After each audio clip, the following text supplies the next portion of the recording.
Hello, ladies and gentlemen. This is Chris, aka Chris the Ninja, coming to you with another episode here.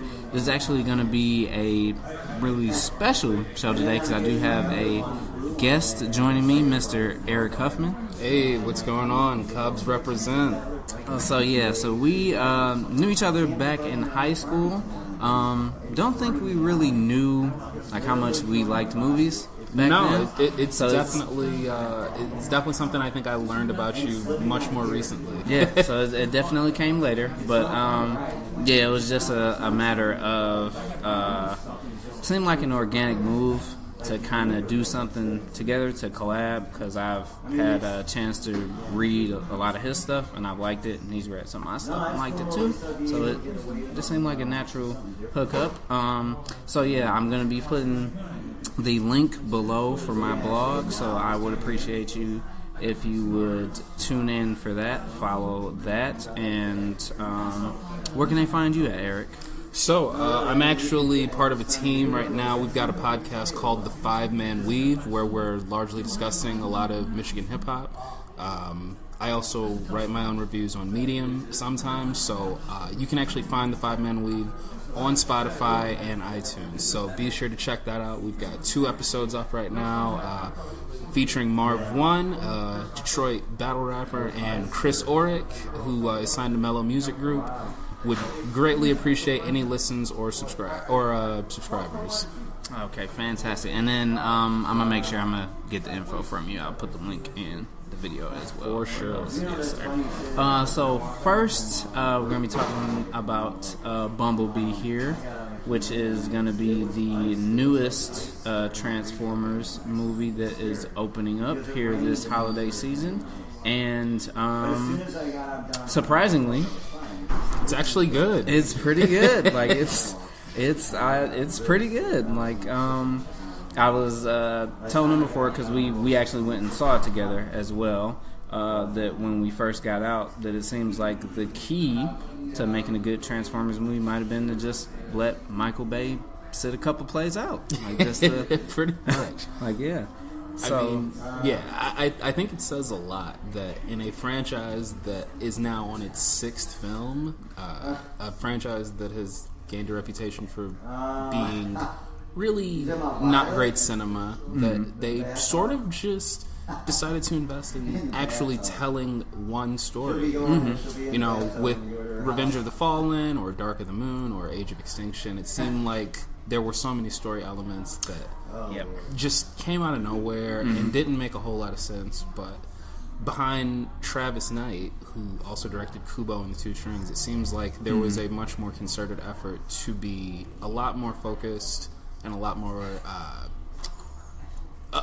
coherent this time around, and it paid off. I mean, yes, it definitely did. And I think it's kind of interesting. One of the things with Travis Knight directing and him directing Kubo as well is when you kind of have that animation background. I've seen there are a lot of directors that are really good at, because Bumblebee, it is definitely more of a family film than the other Transformers movies are. No testicle jokes and like, there are no racist robots. Yeah, no racist robots or anything like that. But I've definitely noticed that when you have those kind of more family-focused, kind of personal, character-driven stories, like directors with animation backgrounds can do that a lot. Because I've seen it with a lot of Pixar directors, like Brad Bird. Oh, yeah. He's pretty good at doing that. And then is it Chris Miller and Phil Lord? Yeah, they do like the Lego movies. Like they're really good at kind of telling those stories. So I think that kind of speaks to his strengths as a director, and he was still able to put good action beats and everything in the movie as well. Well, yeah, and I think Bumblebee really benefits from, and I don't know this about Travis Knight, but I imagine that he probably was a fan of the original Transformers series, because this is definitely a movie that's made in that same spirit. I think that with Michael Bay's work, he knew the concept. Okay, they're alien robots that can turn into cars, but it seemed like he wasn't really embracing that source material. And something that I think sort of OG Transformers fans are going to pick up on very early in Bumblebee, because they pretty much just open with it. There's definitely an embrace and a celebration of where this source material comes from, and I think that really worked much better in this film as far as establishing a tone that you can follow. Yes, I definitely agree with that. Even the opening that's on Cybertron, and just the kind of retro designs of most of the Autobots and Decepticons is definitely more in line with the 80s cartoon, and kind of how, if you're from that generation or remember that show, like kind of how you remember them, instead of them being, not to say that there was necessarily a problem with updating the design and the newer ones, but it definitely reeked of kind of like, oh, this is cool, like it's more sleek and more modern. Yeah, it definitely it definitely seemed like it was of a more cynical tone with the Michael Bay films. And perhaps maybe, and we've seen this in other films that are in this genre. I mean, not that we're going to be talking about this film yet, but, with some of the modern DC films, a lot of the criticism that Zack Snyder took was, it seemed like he was trying to shy away from the essence of the comics. And those characters. And when you got to a film like Wonder Woman, it seemed like Patty Jenkins very much embraced where that material came from. So I would say, as a comparison, it does seem like Travis Knight went into this film understanding that fans of the Transformers series, all they wanted was for someone to take the cartoon that they love and to just literally throw it on the screen. And I think, for the most part, he really succeeded with this. Like, of all the, like, it's so wild to bookend the year with a good Transformers movie. I mean, and I mean, like, the best Transformers movie, even, which is me even saying it sounds weird, because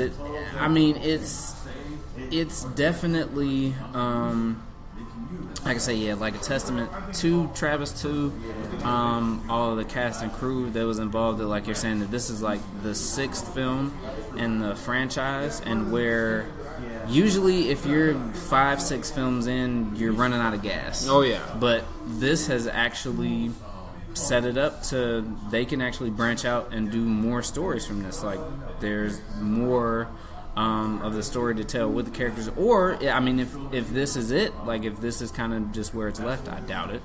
But if this was kind of where it was ending, I think it's a good place as well. Like, it tells a pretty good self-contained story. Yeah, and I suppose the box office is going to be the real determining factor there, but I have to imagine that for international audiences that have really sort of fallen in love with the Transformers live-action films throughout the last decade, I don't really see any reason why they wouldn't keep going to this. But furthermore, what I think is more impressive is that Paramount right now is sort of in a mode now where they need to really establish their own tentpole franchise. I mean, last summer it seemed like Transformers was essentially dying out. Yeah. And the summer before that, it seemed like they may not really have Star Trek for much longer. But now with this Bumblebee movie, I mean, without giving anything away, it really, the story is set up in a way where they could really sort of reboot the whole series. The whole thing, And they might be able to really turn it into something that fans have wanted all along. So this is, because this is going to be kind of the spoiler portion, give a brief rundown of kind of what the movie is about. So basically, there's a teenager named Charlie, played by Haley Steinfeld. Played wonderfully by Haley Steinfeld. Yes, and she she is just turning 18, And in the story, her father has died. They don't really say like how recently it is, but you can. It looks like it's fairly recently, and you can tell it's still like messing with her. Yeah. So she really wants a car, and her mom and her boyfriend they won't get her a car, and she's been working on this Corvette that her and her dad were trying to fix up so they could ride it. And it's not really happening. Like, it's a slow grind with that. So she goes to like the junk part shop where she normally gets car parts to work on the Corvette, ends up finding Bumblebee. And the story kind of kicks off from there. Well, there is a little, sequence where they kind of do some background for Bumblebee, where there's a war that's going on Cybertron, and Optimus Prime basically sends him off to find somewhere safe for the Autobots to go to, which is, surprise, surprise, Earth. Of course. Right? And so he goes there, and he still has a voice. So yeah, we were saying that voice was played by Dylan O'Brien. So Bumblebee could speak. So he lands on Earth and ends up running into John Cena and a bunch of military guys. Yes, John Cena. Yep. So yeah, ends up running into them, and some Decepticons follow and end up. Bumblebee gets into a scuffle. They end up damaging his voice box. He gets beaten up to the point where his memory cells are damaged. So he like has no voice and has amnesia by the time that Charlie finds him. And that's kind of where the story goes. We were talking here earlier about how I guess kind of one of maybe the criticisms you could level against the movie is it is a bit formulaic, but it's a good formula. It's it's an effective formula, right? Like if you're gonna make a movie, if you need a reference point, your reference point should probably be movies that people love. And in this film, like we were saying when we got out of that screening, they really do take elements that were used as a setup in the first Michael Bay Transformers film, where they're really giving you a teenager essentially and trying to give you an outlook on how they see the world and what it is that motivates them. But it's a tried and true formula. It's one that I think most audience members will sort of pick up on and recognize. But if it's good, it's good. Yeah. And if it's a well told story, why not tell it? And I think that I have to give major credit to the cast that they have in this movie. Like, yeah. We were looking over it before we started recording, and Haley Steinfeld, who's been a standout for a few years now, she's really good in it. Although, if I could offer a criticism, I don't think humor is really her strong suit. But I could see that. But in a movie where there are giant alien robots fighting each other, I can live with Haley Steinfeld not necessarily being the funniest person. Yeah. John Cena is John Cena, so I feel like you either have to take him or leave him. There's not really a love interest per se, but there's the guy. There's the guy who has that crush on her. Yeah, he's kind of whatever, but there's nothing offensive in the movie, and if you've seen any of the Transformers movies, you can imagine how new that is. Yep. So there's nothing stereotypical or racially offensive about it, or even just some of just the humor in the Bay Transformers movies. Was just mean-spirited, just flat out. Not even necessarily if it had to do with, race or anything like that. They're just, it's kind of just the worst kind of humor, like attempted dark humor, but it just comes off as just being mean-spirited. Yeah. And shout out to, I'm looking up his name now, Jason Drucker, who plays her younger brother. He was funny. He actually was a pretty good balance for some of those notes of humor that I thought Haley Steinfeld didn't really do. Missed it, yeah. I was gonna say for the John Cena part, because for people that if you don't know who John Cena is, he's a pro wrestler, and I mean that kind of tells you what you need to know about the acting for the most part. He definitely plays. If this movie was, because the movie is set in the 80s, by the way, which is another, I think, good kind of callback and mode to be in to evoke, kind of the spirit of the original series, the nostalgia for Transformers, because it's from the 80s.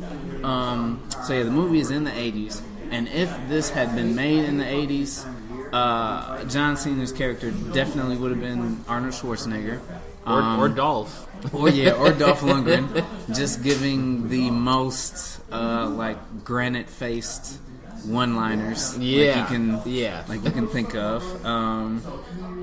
He's definitely a very stereotypically macho, just kind of hard military character, which I didn't think he was too bad, but I definitely think there's a couple moments where he's kind of stiff.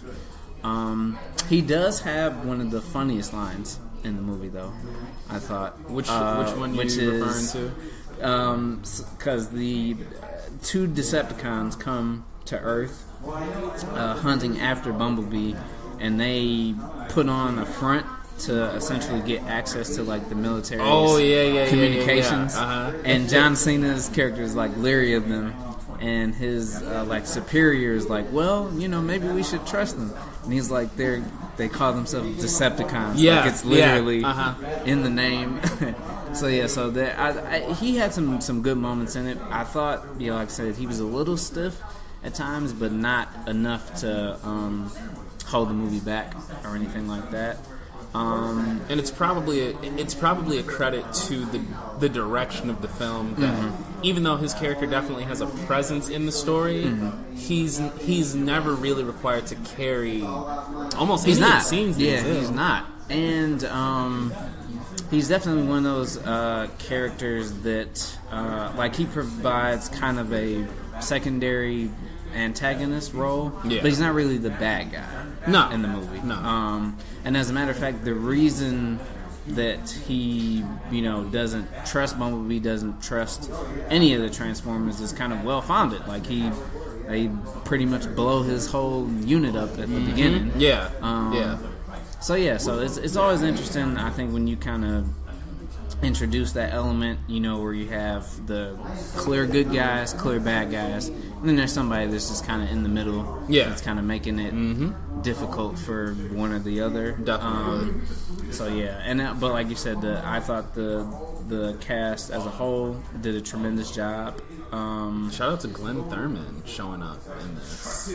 Yes, he was. He plays the general. He's John Cena's superior. Yeah, he's John Cena's superior in it, and it was definitely a surprise to see him. See him show up. Casting like that, you almost never know going into a movie. So that was a welcome surprise. Yes, it was. Another. I was gonna say another thing. I think I really liked was the fact that it, like you were saying, is definitely a more kind of scaled back as far as the storytelling. Like the Transformer movies, particularly like you were saying, Revenge of the Fallen and Age of Extinction. Really, anything after the first one. They try to do so much world building and mythology, backfilling, that you get lost. You literally get lost. Like the Transformers fighting alongside King Arthur. Fighting the Nazis. Which is oh my gosh. Or the Transformers being the reason that we went to the moon. And Nixon knowing about them, and whatever. I think this movie benefits first and foremost to the fact that they really stripped the story down to be something that was easy to follow. And that's been a criticism of all of Michael Bay's films in this series, even the first one. Yeah. There are just so many story elements, and the way that they're used throughout the course of the film, it sometimes can get easy to get lost in all the action. And speaking of the action scenes here, thank goodness they went with the original designs, because now the robots are much more distinctive, and it's much easier to follow to what's going on. Yeah, you can tell who is who, and you can actually tell what's happening. Yeah, because I know one, like there's a reviewer that I follow who would describe Transformers movies action scenes as like two cars having sex, and that's what it felt like when you would watch it sometime. Like it's just pieces of just CGI metal flying at each other. They're both darkly colored gray, like you can't tell and like who's doing what. And the staging of the explosions just makes it even harder to track what's happening where. Yeah, no, Bumblebee really benefits from being much more focused. And even though Michael Bay is listed as a producer on it, I mean, I think it's safe to say that he probably had very little to do with any part of this film. Like, I mean, of course, you know, it's hard to know on a production, but I think, like, Travis Knight had pretty good control of this, it felt like.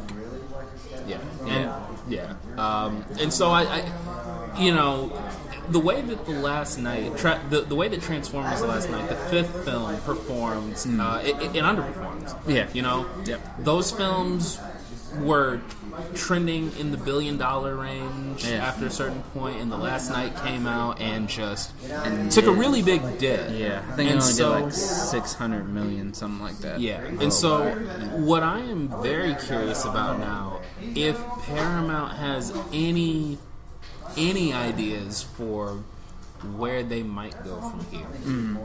Because at one point they employed a writer's room and had plans for up to a dozen more movies in this franchise, but I think that was before they hit the realization that the audience might start walking out on them. So against these, it will be interesting kind of seeing what's going forward here. I do know that like Paramount, with the deal that I guess that they got with Hasbro, that they were talking about possibly maybe, you know, doing some shared universe stuff with G.I. Joe, or Mask. I don't know if you guys know what Mask is. Oh my goodness! It was another toy-driven 80s cartoon. But yeah, so they've been possibly talking about doing some things like that. I don't know. I think if like we're probably going to get another one of these. As granted that the box office does well, I think this is kind of the best way to maybe do these movies, like smaller scale stories. Keep the kind of character driven element, and just it's a kids show. It was a kids show. So for, to get to where you kind of got to in some areas with the Michael Bay, where it just got, like you're saying, real cynical, real dark, almost in some spots. I mean, in Age of Extinction, like there are several like statutory rape jokes. Like, there are. About Mark Wahlberg's daughter, the character. And I'm glad you mentioned that, because in the films before that, there was obviously a lot of the shots that objectified Megan Fox. The gratuitous, And I'm glad that they went with Haley Steinfeld in this movie, because she's actually a talented actress. And she's a little too young, I think, for a director to get away with doing that. That makes sense. Like, she might be, she may not even be 21 years old yet. But, I don't think I'm. But because she looks so young, it would be much harder to sort of try and frame her in that light. Yeah, and I was gonna say I agree with that, and going back to what we were saying earlier, I also kind of like that they didn't do the real love interest thing. Like I think that was a nice kind of little swerve, like especially at the end where he tries to. Yeah. Tries to like hold her hand. She's like, nope, not ready for that. Like, we're not doing that. Yeah, like, I think that was good. That was a really good thing. But yeah, man, like I said, I really did like it. I do think it is the best movie in the franchise, even if it is, only E.T. with a giant robot. Yeah. Which is, like you're saying, if you are gonna follow kind of the blueprint set by a movie, it might as well be one of the most beloved movies ever. Absolutely. So I think as far as my final thoughts on Bumblebee, I would just say that this time last year the big surprise was that the Jumanji sequel was actually good. Yeah, and that movie almost made $1 billion. And that movie became like Sony's highest grossing film, I think. Yeah. And so for us to be here a year later and for Bumblebee to sort of be a surprise, this is actually it's not just decent, this is actually really worth the time and money. Good, yeah. So that's if they can start figuring out these movies, then I am on board. Okay, I would say the same. I definitely think it's so. If you are a fan of the original series, I definitely think you will enjoy this movie. If you're a fan of the Michael Bay ones, you might enjoy it too. If you're not, I think you'll enjoy it even more. Like if you didn't like the Michael Bay movies, I think you will enjoy this one. Oh yeah, I mean this is not a movie that's going to give you a headache because of all of the noise and action that's going on. This is just it's a good, clean, fun story with a lot of heart, with a lot of character. You'll be surprised, I think, by how much you can get invested in this movie. Because I know I was. I was too. Point. Yeah, I definitely was too. So that's basically our thoughts here for Bumblebee. Like I said, guys, I'm going to be putting the links below, so I do hope you check us out wherever you can find both of us. Hey. And we definitely recommend in a loaded holiday season, if you do find the time, definitely check out Bumblebee because it is very good, very enjoyable, and it will not be a waste of your money. So, all right, we are signing off, and we will catch you later on. Peace.